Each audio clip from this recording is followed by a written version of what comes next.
What wasn't supposed to happen? This girl was never supposed to be in this situation. Her name was Randa? Her name was Miranda. Here are 4 shocking moments when a killer didn't realize they were being recorded, starting with this local police officer who was seen with the victim moments before her disappearance. On March 3rd, 2021, Sarah Everard was walking home from a friend's house in Clapham, South London, around 9 p.m. when she went missing. The following day, she was reported to the police and a large-scale search began, including door-to-door inquiries and a review of CCTV footage along her route. Investigators focused on the last place she was seen and the nearby areas she might have gone. That's when they uncovered a crucial piece of evidence linking Wayne Couzens, a serving Metropolitan Police officer, to her disappearance. Cops paid him a visit as part of the investigation, but what happened next was nothing they could have expected. Show you a picture.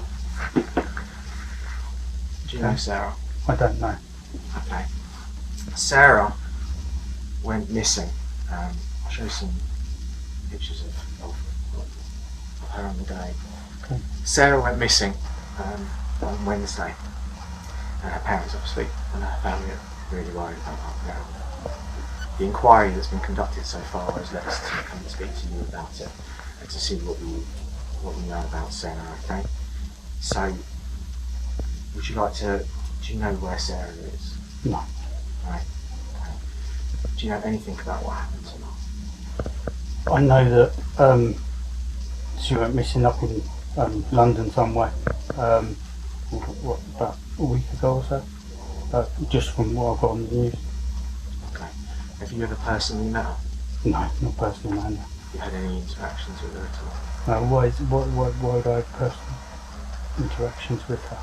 Wayne's attempt to turn the question back on the officers shows he doesn't realize how much evidence they have against him. What he says next reveals his nervousness and curiosity about what they might know. Sat in handcuffs and well, I know her, so you must have something to say that I know her. Well, as I said, you've been arrested on suspicion of kidnap, and we believe that you've been involved in her disappearance and taking her away from her family. Okay. So we are trying to find her. Obviously, everybody is very worried about her. She's got, parents. She's got, she's got siblings. She's got a boyfriend. There's a lot of people that care about her. Sure. Our primary job here is to find her and to try and find her safe and well. Okay.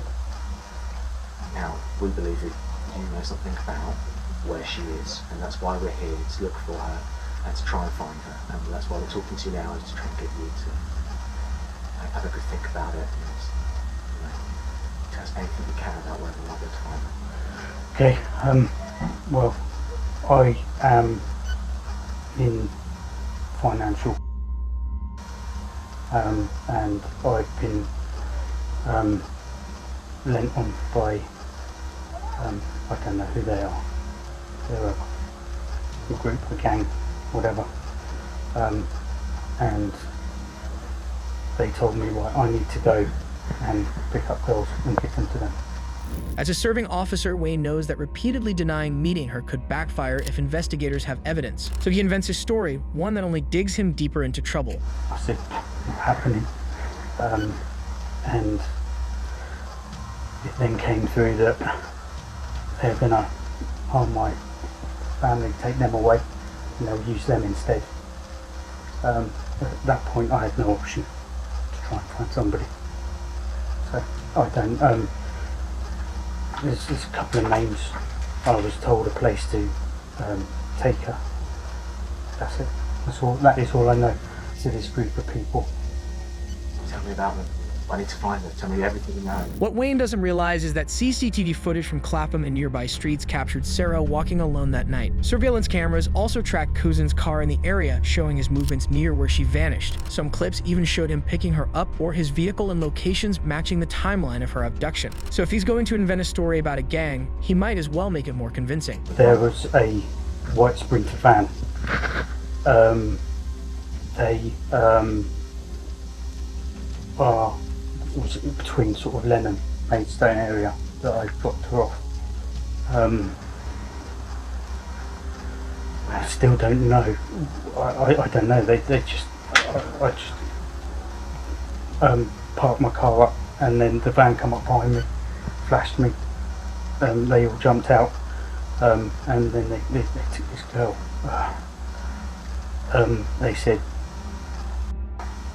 They said, you've done good, and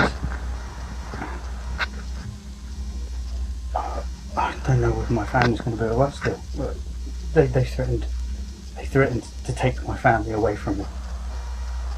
So at that point, I'm doing what I can to protect my family. That's it. So all I know is that it was a roundabout. We could drive there now. I could show you. But roughly, I don't know Lenham, Maidstone area at all. I drove from Ashford to Maidstone. There's a roundabout that breaks up, I guess. So this is the first big roundabout that you come to. And you carry straight over to Maidstone, but instead I went round that roundabout and back up another road. And at that point, I was flashed and pulled over. Opened my door, opened that door, pushed me out against the front of the car, took the girl, drove off. That's it. They said, we'll be in touch. So I'm here, I'm off work with stress because I'm here to protect my family. I want to be here 24/7 for my family. They come from my family. I've got nothing myself. I've got no choice. Investigators know that Wayne's account is largely inconsistent with the evidence, but if they're going to build a case against him, they'll need him to make a few more slip-ups. How did you contact him? I tried to look over on one of their call girls and rip her off. So she's told them, and they've got me. So How did they? No, but how did they contact you? How is it they've been in contact with you to make these threats? they just tell me, be here. So Hotel Burston down in Folkestone, got to be here. Okay, so I turned up. I've got no mobile number, and they have got my mobile number. They're obviously outside watching, following. I just, honestly. How are they telling you to be there? How is it that they're giving those directions? Yeah, they'll come outside. So they'll be outside here. Yeah. And then they'll say, right, you're going to be in Folkestone at this time, or you're going to be in Ashford at this time. And that's it. There's no links, no telephone numbers. I'm completely on my own, but at the same time being threatened. It had Romanian plates on the van, white, like Mercedes Sprinter type van. Unfortunately, there was no substantial evidence to support Wayne's claim that a gang had threatened him. In fact, investigators discovered that he had detained Sarah Everard under the guise of enforcing COVIG patrols and placed her in the back of a vehicle he had rented just hours earlier. He then drove her to Kent, where he subjected her to a serious sexual assault before taking her life. Afterwards, he went to a petrol station to fill a jerrycan, returned to the scene, and set her body on fire before hiding it in a pond within a wooded area. Based on the timeline and his route to Kent, police searched woodland near Ashford and found her remains in a builder's bag. DNA tests confirmed it was Sarah Everard. Once the discovery was made, Couzens knew denial was pointless, so he dropped the gang story and pleaded guilty to all charges of kidnap and murder. He was sentenced to life in prison without the possibility of parole. At least Wayne will never see the light of day for his heinous crimes. But what happens when a deranged man takes a woman's life in the most despicable way possible? On February 22nd, 2024, around 8:55 a.m., Laken Riley, a 22-year-old nursing student at Augusta University, went for a morning jog on the University of Georgia campus in Athens. She texted her mother before heading out and minutes later tried to call, but the call didn't connect. Her mother could hear only silence, or perhaps distress. When Laken didn't respond further, her mother grew immediately concerned and called 911 to report her missing, fearing something had gone terribly wrong. Almost at the same time, the SOS function on her cell phone was activated, sending a call directly to 911. It quickly became clear that her life was in danger, and investigators immediately launched a search. Riley's body was discovered at 12:38 p.m. in Oconee Forest Park behind Lake Herrick on the University of Georgia campus. But perhaps the hardest part was breaking the news to her mother. Okay, let's step over here. Come on, let's go. Come on.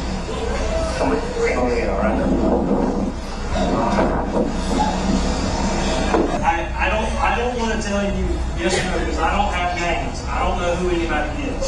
The case immediately turned into a full-scale murder investigation, and it didn't take long for detectives to zero in on a lead. Just one day after Laken's body was discovered, surveillance footage from a nearby apartment complex caught a man dumping a bloody jacket and gloves into a dumpster. Inside the jacket, investigators found strands of Laken's hair, a piece of evidence that tied the mystery man directly to the crime. The man had also been seen lurking around the apartments where Laken was going past on her morning jog, which puts him at the scene of the crime. The man in the footage was soon identified as 26-year-old Jose Antonio Ibarra, a Venezuelan national who had crossed into the U.S. illegally in 2022. When detectives brought him in, they couldn't ignore the fresh red marks on his knuckles and the scratches running up his arms, the kind you get from a violent struggle. His account of where he'd been didn't line up with the growing pile of evidence, and before long, he was under arrest for Laken's murder. Jose Antonio Ibarra was charged with malice murder, 3 counts of felony murder, kidnapping with bodily injury, aggravated assault with intent to rape, false imprisonment, hindering an emergency telephone call, concealing the death of another, and being a peeping Tom in connection with the killing of Laken Riley. The case began, and the prosecution provided shocking security camera footage showing both the defendant and Laken Riley prior to the brutal attack.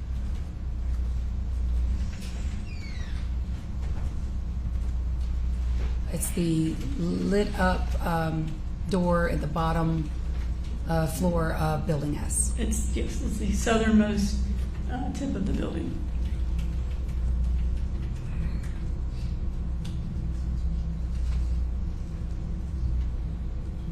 The trial lasted only 4 days. The prosecutor brought in 29 witnesses to confirm the chain of events and tie Ibarra step by step to the crime. Because the evidence was so clear, the judge did not need weeks to decide. Ibarra's sentence will likely go down as one of the quickest in crime case history. But what happens when a psychopath's dark and twisted fantasies lead to the murder of a teenager? On February 24th, 2025, 16-year-old Miranda Corsett was reported missing by her grandmother to the Gulfport Police Department. 3 days later, St. Petersburg police received a call from a witness claiming to have information about a possible kidnapping and homicide involving Corsett.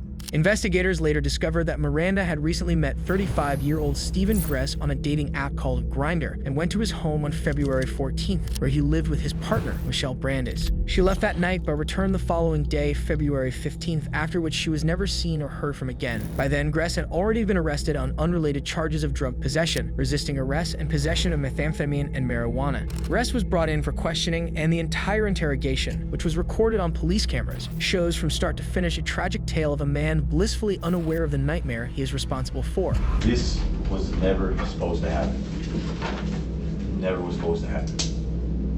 What wasn't supposed to happen? This girl was never supposed to be in this situation. So I met her off the Grindr app, which is like a gay hookup site. And I don't know what a 16-year-old girl is doing on an adult hookup site. I guess it's irrelevant. She told me she was 20 at first, and then later came out afterwards that she was 16, which really had it didn't mean anything to me. Her age meant nothing. There's one thing that she did to me, and that was just one thing I was trying to resolve. She stole a gold ring of mine. And so I picked the girl up for a hookup on the Grindr app. Her name was Randa on there. You know when about that might have been? I mean, everything's on the cell phone. If you can pull up cell phone information, like everything you want's on the cell phone. Is under On your cell phone? On my cell phone. Starting a confession with "this was never supposed to happen" only makes detectives realize the admission might come easier than expected. But what happens when the details turn out to be even more disturbing? Her name was Randa? Her name was Miranda.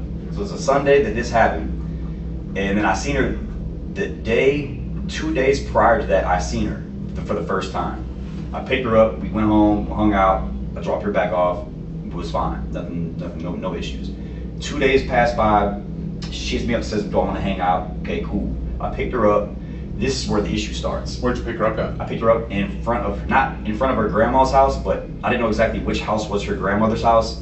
So I picked her up, we went back home, we're chilling, I bought her some food. She's a real picky eater, I guess, so I bought her a smoothie from Wawa. And my ring, which is in property right now, was given back to me by Michelle. This Michelle, do you know where Michelle is? You need to pick Michelle, after you pick Michelle up. Okay. And this can be confirmed by Pam. Okay. She confessed it to in front of Pam, and her reasoning for it was horrible, but she confessed it in front of Pam. So my ring comes up missing, and On the same day you picked her on up? the same day I picked her up, it was just us two in the room. Pam was in the other room. Pam's got her own room in there, and Us two who? You and Miranda? me and Miranda. In the process of me ordering food for her, my ring comes up missing. it was a little bit too big for my pinky, so it could slide off if whatever, it could just slide off. I'm realizing my ring's not on my finger, so I'm like, I searched the whole immediate area, my ring's not there. Miranda stole my ring. Miranda stole my ring.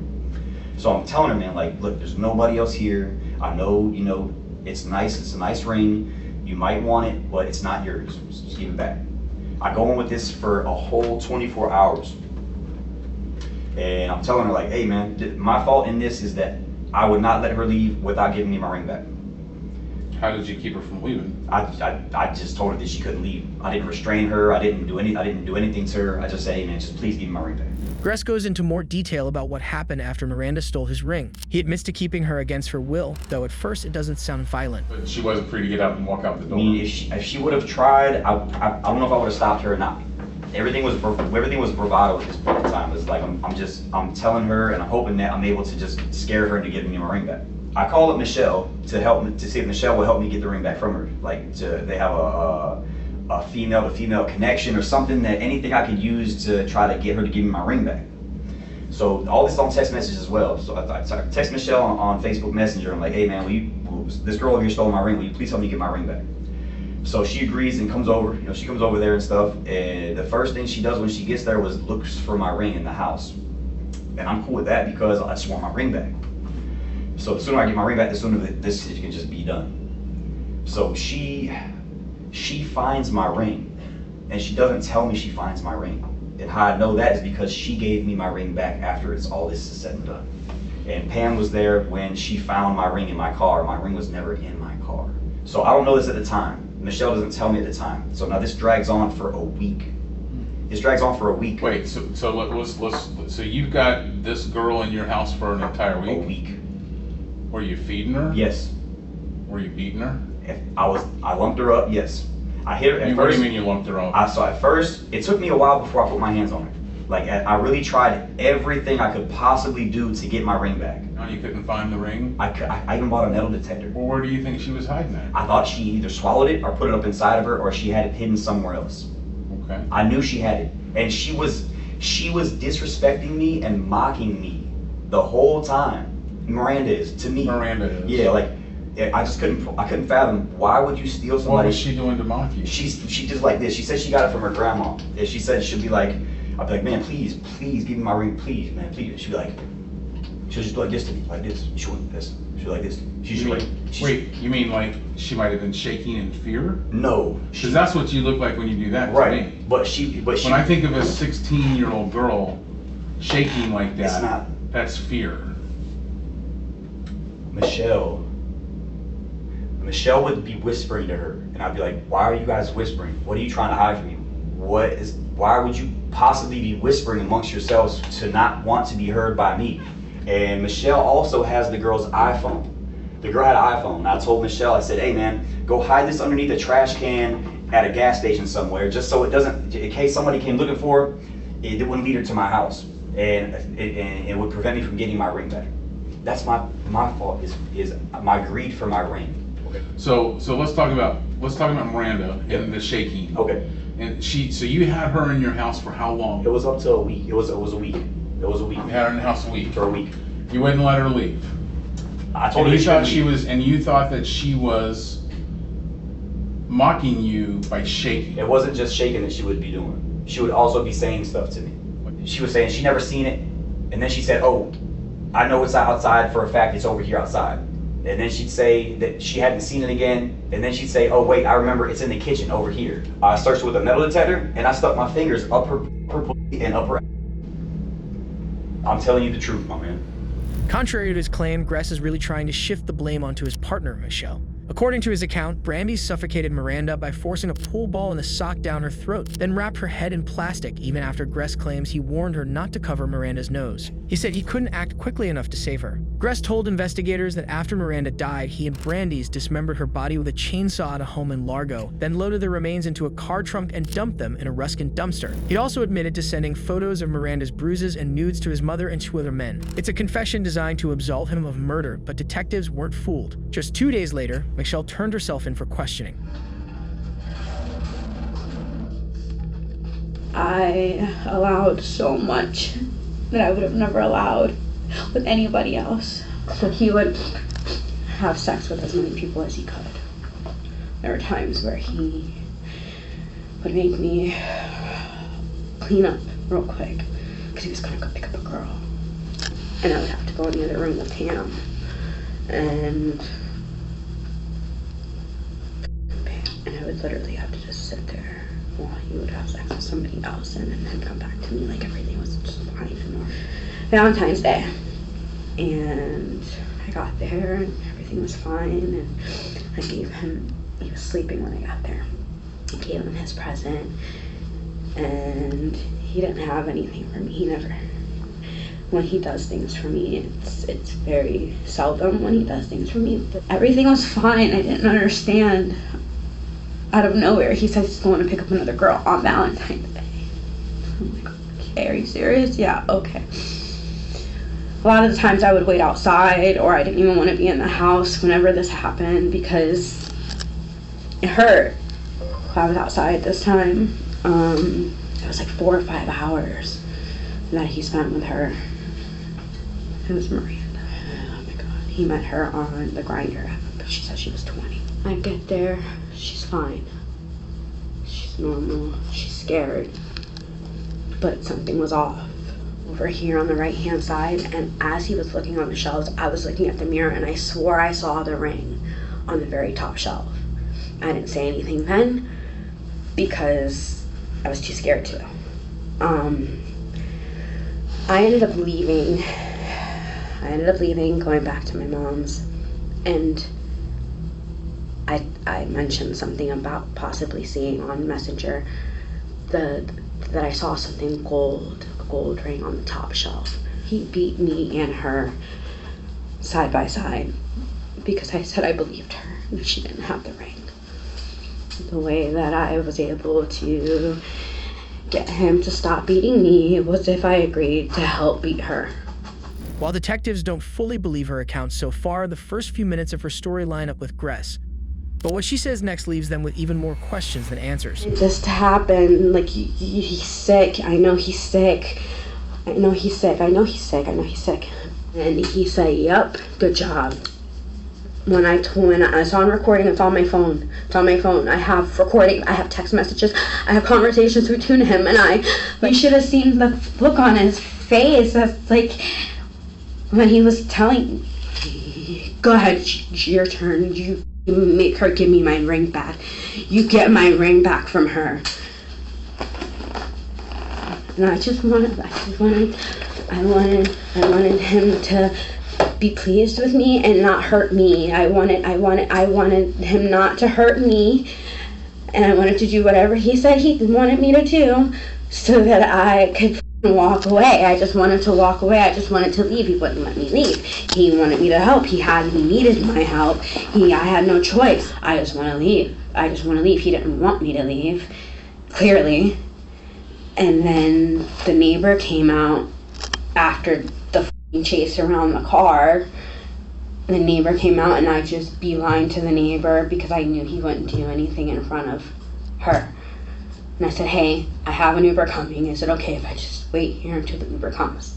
She said, yeah, that's fine. He had punched me or whatever, but I wasn't ready yet. That I'd be ready one day. I wasn't ready yet. I was scared. Ready when you say you're ready one day? To turn him in. To press charges against him. Because he said that he went down, that I'd be going down with him. No, he didn't tell me why. He just told me, you take her cell phone, you get rid of it, put it in the dumpster.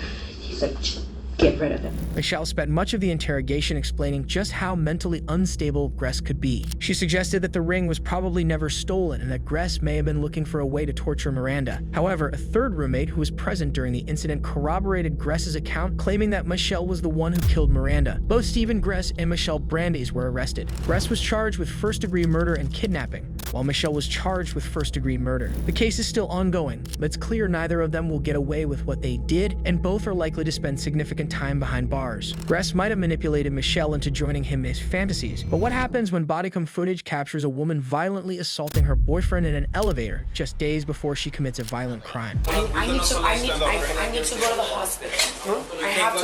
You gotta give us a statement. That's fine, but can I go to the hospital? On April 3rd, 2022 in Miami, Florida, dispatchers received a frantic call from Courtney Clenney, claiming her boyfriend, Christian Toby Obumseli, was dying from a stab wound and that she had thrown the knife in self-defense. When Miami police arrived, they found Courtney covered in blood, along with evidence that didn't quite match her story. No, I can't let this okay? Wait, it wasn't me. Guys, relax. Why? No, guys. Relax. What's going on? Listen. Sit down. Okay, no, I'll sit down. I just you scared me. Sit down. He's not dead, is he? We don't. No, they're taking him to the hospital right now. He's in the hospital right now. I need to be at the hospital with him. Oh, you're not going anywhere. Why? Because we're conducting an investigation. I was self-defense. I mean, my mom was on the phone. You're okay. Well, listen, the detectives are coming. You're gonna talk to them, and then you're gonna explain your side. But I'm gonna be covered in blood. I look crazy. I was holding him while he was spurting blood, trying to stop the blood. Okay, so you guys started arguing, then what happened? Threw me against the wall, choked me. I mean, you're looking like this. He's never like choked me to where like it's like crazy stuff. But like I couldn't breathe. Okay. Then he put me on the. So he throws you against the wall. Then he put me on the ground, choked me. That's happened 2 other times. Did he tell you anything? Did he say just anything? like that kind of face, like where I was really scared and I was trying to get him off of me and he wouldn't get off. Then he gets off. Then I called my mom. Okay. And then I was like, I went into the other room and I was talking to her and I was like crying and saying like something is happening, like I don't know what's going on with Christian. And I was just like crying, whatever. And then like I went to the kitchen and he started like charging at me. And I said like, I'm gonna like throw this at you. And he goes, do it. And then he charged me at me and threw it. But he was far away and I never in a million years like I'm he threw scared. a statue at you? No. It was the knife. I said, like, I was just holding it to be like, please don't come anywhere near me. OnlyFans model Courtney Clenney met Christian Toby Obumseli in 2020. While they appeared deeply in love, those close to them described their relationship as highly toxic. After the stabbing, Courtney insists on seeing her boyfriend at the hospital, but as the prime suspect, detectives take her straight in for questioning. I was doing laundry and watching a listening to a Christina Randall video, and tried to call my mom. She didn't answer the first time. And then he came back with a Subway sandwich. Before he left, he recited exactly what I wanted. And I said, I'll text what I want to you. And he said, I know what you want. And I said, no, you don't. And he recited it to me before he left. And he got it perfectly right. And then he left. I guess he went to go bike over there. That's just what he said. I don't know if he walked or biked, but he told me he's going to bike first. Like a bicycle? Yeah. Okay. He came back. And I said something about like, oh, are you going to like reshare your location with me? Like, did you want to share it? And he said, yeah, I shared it. And I was like, oh, when did you do that? And he goes, the other day, like when you were done with me. It kind of like turned into like a little like argument or something. And then he told me to reshare mine, and I was like, okay, yeah, I will. And then I didn't do it immediately. He asked me about it again. And I don't know what I was thinking, but it just said something about, well, what if I'm somewhere you don't want me to be?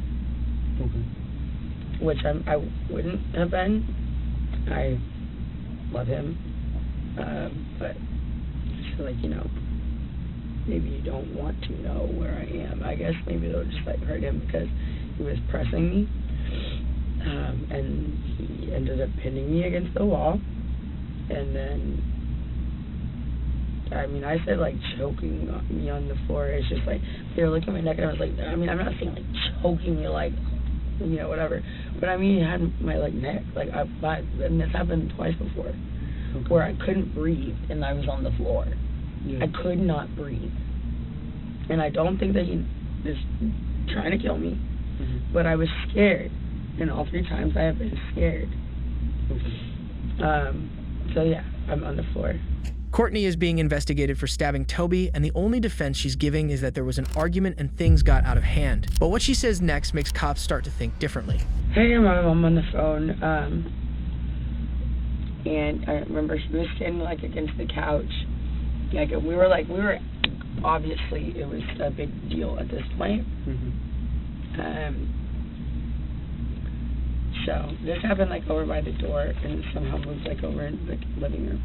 He was standing by the couch, facing toward the kitchen. I was in the kitchen, and then he just like I could see like all the whites in his eyes, and he was like coming at me, and so I grabbed one of these knives. My mom got me for Christmas. I grabbed one of them, and I was like, I swear to God. And grab it and be like, don't come anywhere closer to me. Because, I mean, earlier, that was happening 2 other times, I couldn't fucking breathe. I'm sorry. I couldn't breathe. And it's very scary. And I just think, like, do you know if he's okay? If he's choking me and he's angry enough, he might, this is different, I think. But if he's, like, choking me or, like, pinning me or something and I can't breathe, he might go. So I grab a knife and I said, don't come anywhere closer to me. I had absolutely no intention of using it. I'm on the phone with my mom, and he's coming at me like he's going to grab either the phone or like the knife or something. And so I was just like, I was like, don't come any closer. Coming at me, and I threw it. And I meant for it to go. How far away was he? Well, I was by my fridge, and he was like by the edge of one of the chairs of the sofa. Okay. Like comparing to what 10 feet. I'm trying to think in my head. In her own words, the argument started when they stopped sharing their phone locations, which resulted in him pinning her against the floor and her retaliating by throwing a kitchen knife 10 feet across the apartment that landed perfectly in his chest. You were by the fridge and he was by the couch? You were by the fridge and he was by the couch? Yes, I was in front of the fridge. He was by the couch. Yes. And then behind my island. And then what kind of movements did he make at the moment? He was gonna walk running up? At me. Running? Okay. Well, charging, aggressively walking, something. What was he doing? Like, was he doing something with his hands or? When he had his hands up. I couldn't tell you exactly. Was he yelling at you at the time? Yes. Yeah, what was he saying? Well, I'm supposed to put my hand up, so I really need to think. I remember one of the things, but I don't think it's relevant. No, go ahead, tell me. It might be relevant. It might help me understand this a little more. He said, why don't you go find one of the fucking guys in G-Wagons? Because I had said something about that when I broke up with him like a week ago. Out of anger. I didn't say it because I want that, because I love him. But that was just one of the things that you said. Was that at the moment that he was charging you or earlier in one of the arguments? It was before he choked me. Yes, it was before he choked me. Okay. Or whatever. So, he gets... So no, not right then. I couldn't tell you exactly what he said right then. Okay.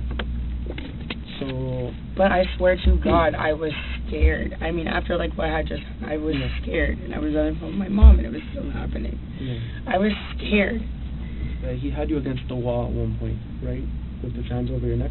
Mm-hmm. And how did you end up from the wall to the ground?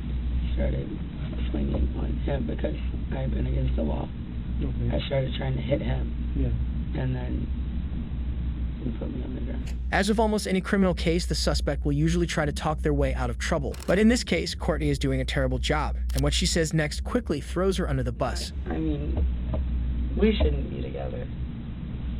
You guys have a history of domestic violence? Yeah. You say you've been together how long, sir? Almost 2 years. Almost 2 years. Year and a half to 2 years. So how many incidents you think you've had? I don't know, but we shouldn't be together. Have you made a report before? No. You've never made a report? Oh, I did in Dallas, actually, about a year ago. Courtney admits to police that the relationship was toxic, a fact backed up by multiple calls to their apartment in the months leading up to the 2022 stabbing. One notable incident occurred just 2 days before Christian's death, when building staff called police after yet another loud argument. So, you just want to get back in your apartment. Unfortunately, he can't be here in the property. That is totally fine. Okay. So he's been literally sleeping in my elevator room without permission. What we're gonna do is we're gonna find him so he can leave the property, and you get back to your apartment. What else do you need? I was told I was gonna get a chance to speak. Go ahead. What do you have? Okay, hold on. It took me a long time to let them talk to me, so hold on. No, can you please just listen? Just talk to them. I'm gonna talk to him.